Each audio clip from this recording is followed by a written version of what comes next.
Nesse vídeo eu vou explicar dois conceitos para você sobre recuperação ativa da informação e repetição espaçada do conteúdo.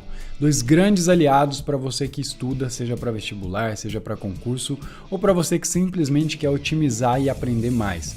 Com essas duas técnicas você vai ver o quanto você vai memorizar mais de conteúdo e vai andar mais rápido no seu processo de aprendizagem. E se você caiu aqui de paraquedas, meu nome é Matheus Andrade, fui aprovado em 6 concursos, 2 deles em primeiro lugar. E a primeira coisa que a gente tem que entender é a diferença entre estudo passivo e estudo ativo. Estudo passivo, basicamente, você é um mero telespectador da informação, você simplesmente está recebendo a informação. Isso pode ser por meio de uma aula, uma videoaula, uma palestra, mas pode ser também por meio de um livro. Porque se você estiver lendo o livro, você está também recebendo a informação. Repare, essa informação não saiu da sua cabeça, é um autor explicando isso e você está entendendo a informação, mas ela não é sua ainda. E aí a gente já vai para a segunda etapa, que é essa fase de estudo ativo, que é quando você realmente vai avaliar se você memorizou aquele conteúdo, você vai colocar ele à prova, né? Uma parte prática. Então aqui não basta só você estar recebendo a informação, você tem que se avaliar e tentar realmente se esforçar para memorizar esse conteúdo. E como é que você pode estudar de forma ativa? Existem alguns mecanismos. O que eu vou falar hoje para você é sobre a prática de recuperação ativa da informação, que é bem simples, é tentar se lembrar com base na sua memória mesmo, sem tentar o auxílio de nada, tentar se lembrar do que você estudou. Então vamos lá, você fez uma sessão de estudo ou assistiu uma aula, você vai pegar um pedaço de papel e vai tentar se lembrar de tudo que você viu na aula. Ah, Matheus, mas isso é muito difícil, vai ter coisa que eu não vou lembrar. Sim, é mais difícil, mas também vai te dar muito mais performance, vai conseguir memorizar muito mais o conteúdo quando você colocar isso à prova. É fazer com que a informação entre com mais qualidade e aí você memoriza muito mais. E é importante que você saiba que a fase de estudo passivo ela é importante, só que o problema é que a maioria dos estudantes ficam só nessa etapa, não fazem sessões de estudo ativo. Então ele está sempre recebendo muita informação, mas não está estudando ativamente e infelizmente está perdendo quase todo o conteúdo. E aí você me pergunta, como é que a gente faz para resolver isso? Então a gente já sabe, o nome é recuperação ativa. E aí, como você vai fazer?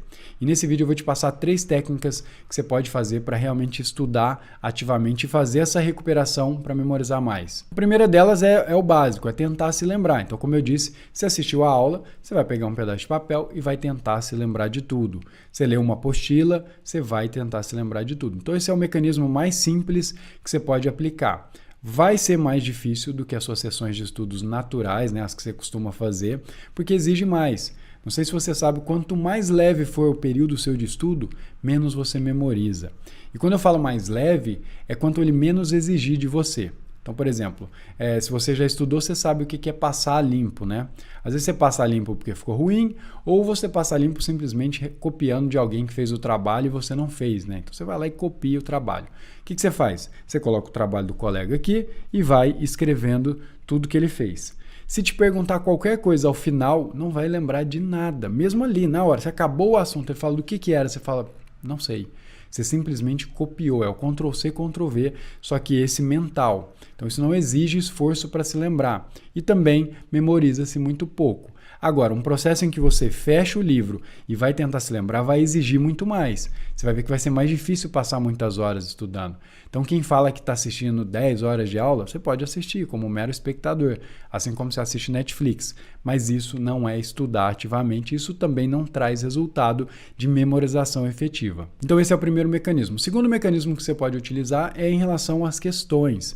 Fazer questões é sempre uma maneira de colocar em prática, porque o cara vai te apresentar um problema, você vai, com base nas informações que você estudou, tentar resolver aquelas alternativas ou responder se for uma questão aberta, né, que você tenha que discorrer. E aí eu vou te dar uma dica, mesmo quando você for utilizar questões fechadas, você vai utilizar a técnica da nossa tia Judite. Aquela professora lá do ensino fundamental ou do ensino médio que colocava assim, comente e justifique. Que era horroroso isso, né? Pra gente na escola era muito ruim. Só que você vai utilizar hoje porque vai ser um aliado seu. Então, mesmo se a pergunta for uma questão fechada, né, de alternativas, você vai justificar por que aquela alternativa está certa ou por que ela está errada. Uma a uma. Então você pega uma folha de papel auxiliar, porque primeiro a gente não marca a questão, né? Se você marcar a questão, você perdeu ela. ela já vai estar respondida, depois já não serve para nada. Então a gente sempre faz o gabarito numa folha auxiliar. E aí você começa, a alternativa A está errada por isso, ou a alternativa B está errada por isso. E aí você justifica a resposta. E se justificar, você tem que, com base na sua memória, né, do que você conhece do assunto, justificar essa resposta, e aí exige mais. E se for algum tema aberto, que você consiga fazer uma lista, vai ser muito interessante, você vai memorizar muito mais. O terceiro mecanismo é um que eu vou te mostrar na prática, é através de flashcards.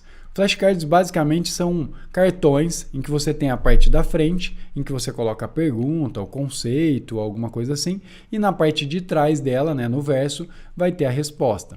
Só que não vale você já olhar a resposta de cara.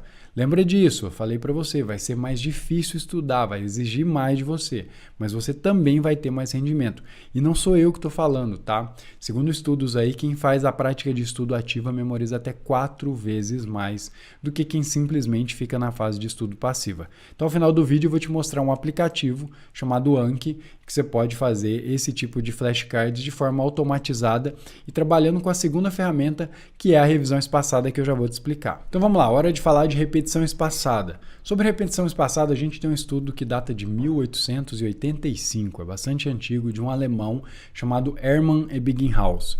Eu não sei se é assim que pronuncia, espero que seja mais ou menos isso, né? Você imagina, um alemão já não é fácil de pronunciar. Mas qual que é o lance que ele descobriu?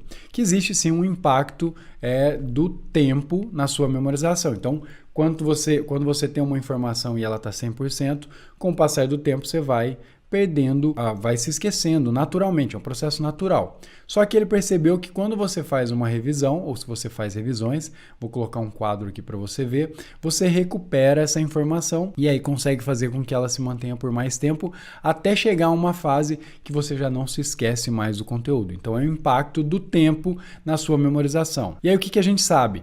Que nas primeiras horas o impacto é muito maior. Então as primeiras revisões são muito importantes, talvez as mais importantes. Eu até tenho um modelo próprio de revisão que eu chamo de revisão 3D, que leva em consideração esse período de revisão as mais importantes. Mas o que você tem que saber? Que se você não tiver conteúdo, um conteúdo que não for revisado, ele vai para o espaço. Essa é a verdade. Você vai esquecer completamente do conteúdo com o passar do tempo. E não é porque você tem dificuldade, porque a sua memória é ruim, é simplesmente um processo natural e se não acontecesse, estaria alguma coisa de errado, né? Aquela pessoa que estuda uma vez nunca mais esquece. Então qual que é a real? Natural esquecer. Você só precisa trabalhar com essas duas ferramentas, recuperação ativa e sistema de repetição espaçada. E como é que você pode fazer isso de uma forma que vai turbinar a sua aprendizagem? Através de um aplicativo chamado Anki. Para te mostrar isso, a gente vai para uma parte prática. Eu vou abrir aqui o monitor. E eu peguei esse cartão aqui, é um cartão que não está no Anki, tá? Eu fiz isso manual. Mas é só um caso aqui de crase facultativa. Você vai ver que a letra está bem ruim, talvez você nem consiga entender, mas só para você, vai dar para ter uma noção boa mesmo com a minha letra horrorosa. Ó, isso aqui eu fiz, era um resumo, né, entre aspas, de crase, mas eu fazia da forma que eu estou te falando, usando a minha memória. Então aqui eu tinha os 3 casos, ó. Diante de aqui é casos facultativos. Eu tenho todos os casos, peguei esse facultativo porque vai ser mais rápido. Aqui tem os casos facultativos de crase. Então aqui, ó, diante de nome feminino, é facultativa a crase, né? O acento indicativo de crase. Diante de pronomes possessivos femininos, então eu coloquei a minha, nossa, sua, também é facultativo, exceto, até coloquei aqui, ó, quando é no final da frase. E tem mais um aqui que é depois de até. Então ele foi até a biblioteca, pode ter com crase ou sem crase. Enfim, são esses 3 casos. E aqui eu fiz mais um, mais resumido ainda, né? Então é nome feminino, minha, nossa, sua e até. São os casos de crase facultativo, se tiver mais algum, enfim, eu não lembro. O que você vai fazer? Você estudou os casos de crase facultativo. Você vai lá no Anki, eu vou abrir o aplicativo aqui. Então, esse é o aplicativo do Anki. Ele é gratuito, tá? Você pode baixar no seu computador, o Android também é gratuito. Eu acho que só no iPhone que você vai pagar, né? No iOS você vai pagar. No resto, ele é realmente totalmente gratuito. O que você vai fazer? Aqui eu fiz um flashcard chamado português. E eu não sei se está dando para ver muito bem aqui. Deixa eu ver se eu consigo aumentar para vocês. É que na hora que eu abrir o flashcard aqui, ele pode complicar. Mas enfim, aqui tem o português. Eu criei esse baralho. Depois você vai entender. Tem inúmeros vídeos aqui no YouTube. Mas é só para você entender a sistemática. E aí eu cliquei aqui e vou clicar em adicionar. Ó, e aí ele abriu essa janelinha aqui. E aí o que eu vou fazer? Eu vou escrever aqui, ó, os casos facultativos de crase. casos facultativos de crase. E no verso eu posso escrever os casos aqui, né? O que eu vou fazer? Eu vou escrever aqui, mas o ideal é que na hora de estudar a gente tenha um tempinho maior. Mas vamos lá, ó. Nomes, pelo que eu vi lá, né? Vou tentar lembrar, tô fazendo uma recuperação ativa aqui, ó. Nomes próprios. Aí os pronomes, né? Possessivos femininos. Era minha, nossa e acho que sua. Se esquecer algum, não tem problema, tá? Depois a gente pode ir complementando. O ideal é que esse aqui você faça completinho, tá? A primeira vez.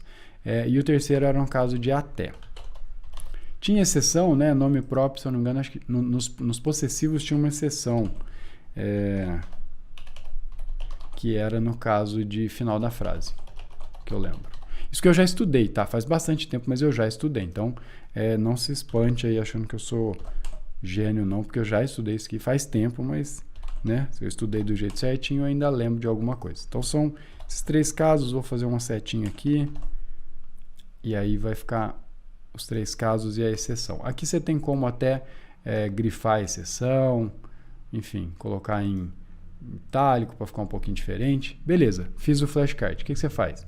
Você clica em adicionar. Beleza. Esse aplicativo, ele usa os dois, você pode usar os 2 sistemas, porque ele já tem a prática espaçada.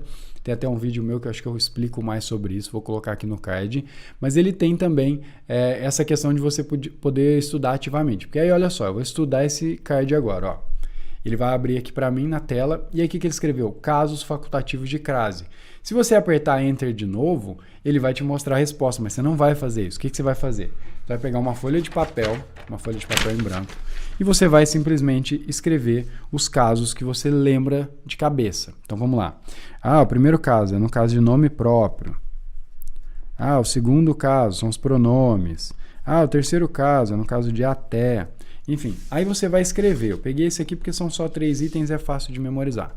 E aí depois que você já se estragou tentando se lembrar e vai para cá, vai para lá, não lembra, você dá Enter e ele vai te mostrar as respostas. Ó, nome próprio, pronome possessivo. E você pode fazer isso com tudo que você estudar. Você joga no Anki e depois faz esse processo de tentar se lembrar. E aí, meu amigo, o impacto é maior, porque você vai estar utilizando a repetição espaçada, porque ele já tem um algoritmo. Esse sistema aqui você fala se você errou, se você acertou, e ele vai te apresentar esse card de novo daqui um pouco. Então é bem legal, e aí você tem os 2 aliados aí, a repetição espaçada e a recuperação ativa da informação. Bom, e eu vou ficando por aqui, um abraço.